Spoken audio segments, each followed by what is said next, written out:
Bonjour, bienvenue pour cette première capsule intitulée Un verset, un objet.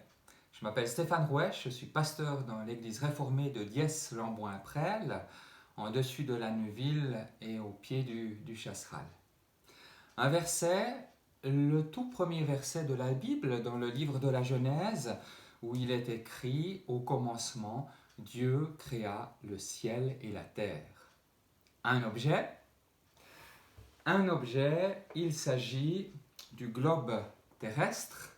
J'aime beaucoup les globes parce que ça permet de situer une région, un pays, mais aussi de se rappeler que la Terre est ronde et que nous ne pouvons pas nous disperser à l'infini et que nous sommes donc invités à apprendre à vivre ensemble dans la diversité. De même, symboliquement, quel que soit notre lieu de vie, nous sommes à la même distance du centre de la Terre. Personne n'est mis sur un piédestal ou est mis en avant. Cela me renvoie au premier verset du livre de la Genèse. Nous connaissons l'importance de la symbolique en hébreu et nous pourrions penser que la première lettre du premier mot de la Bible soit un A. On parle d'un commencement, un début, mais ce n'est pas un A. C'est surprenant, mais c'est un B, un bête. Une manière de nous dire aussi qu'il y a eu un avant, qu'il y a eu un commencement, mais qui nous échappe. Et que ce récit nous concerne principalement, nous, dans notre vie, dans notre quotidien. Et puis une chose qui est intéressante, c'est que le bête en hébreu symbolise aussi la maison.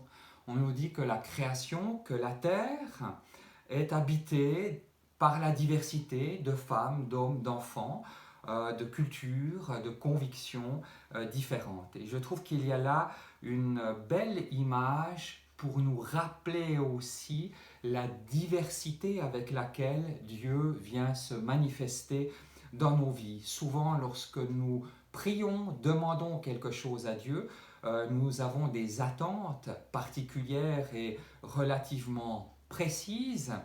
Et ce qu'il nous a dit à travers ce globe, à travers ce premier verset du livre de la Genèse, c'est que les manières de Dieu de se manifester à nous sont bien plus riches, bien plus variées que ce que nous pouvons penser, imaginer ou croire.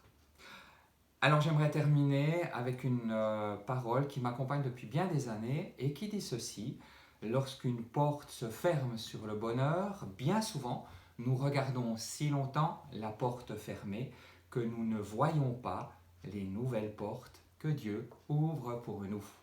C'est dans cette confiance que des nouvelles portes s'ouvriront que je vous souhaite une très bonne journée.